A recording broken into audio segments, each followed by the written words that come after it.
బోనం అమ్మవారికి సమర్పించినాను. చాలా బాగుంది, చాలా హ్యాపీగా ఫీల్ అవుతున్నాను. గత ప్రభుత్వం కంటే ఈ ప్రభుత్వం చాలా వరకు చాలా మేలు చేసింది జోగినీలకు, శివసత్తులకి. ఎందుకనంటే మేము ఏడ్చిన రోజులు ఉన్నాయి కాబట్టి ఇప్పుడైతే ఒక ప్రత్యేకమైన లైన్ గాని ఒగ్గోళ్ళకి విలువీయడం గాని ప్రతి ఒక్కరికి ఇచ్చారు. నేనైతే బోనం సమర్పించాను. ఇబ్బందులు కూడా జరిగినాయి కదా, మరి ఎట్లా చూస్తారు, ఏమంటున్నారు, ప్రభుత్వం ఎలా స్పందించారు? అప్పుడు అట్లా గత ప్రభుత్వం ఆ విధంగా చేసినందుకే మేము మాట్లాడినాం ప్రభుత్వంతో. ఏంటి మాకు ఒక విలువ ఉందా, మేము అసలు ఇచ్చేస్తున్నాం, మా సొంత ఖర్చులతో మేము బోనాలు చేస్తున్నాం, పండుగలు చేస్తున్నాము, మేము ఎటువంటిది కానీ యాచిస్తలేము. ఎందుకంటే వృద్ధులకు కూడా ఒక పెన్షన్ గానీ, వికలాంగులకు ఒక పెన్షన్ కానీ ప్రతి ఒక్కటి ఆలోచన చేసే ప్రభుత్వము జోగినీలకు, శివసత్తుల కోసం మాత్రమే ఏది ఆలోచించలేదు.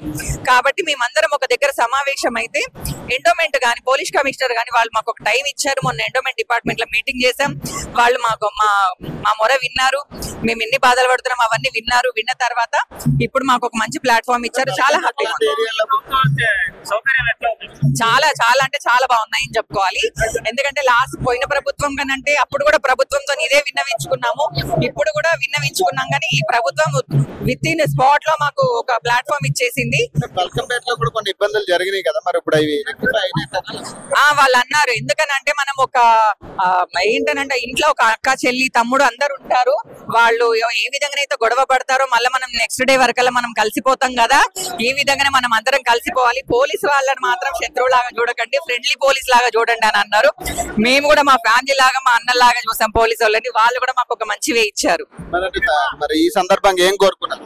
అమ్మవారి రాష్ట్రం అంతా సంతోషంగా ఉండాలని కోరుకున్నానండి. ఈ విధంగానే అమ్మ ఇంకా అంగరంగ వైభవంగా జరుపుకోవాలి బోనాల పండుగ అని కోరుతున్నాను. Thank you.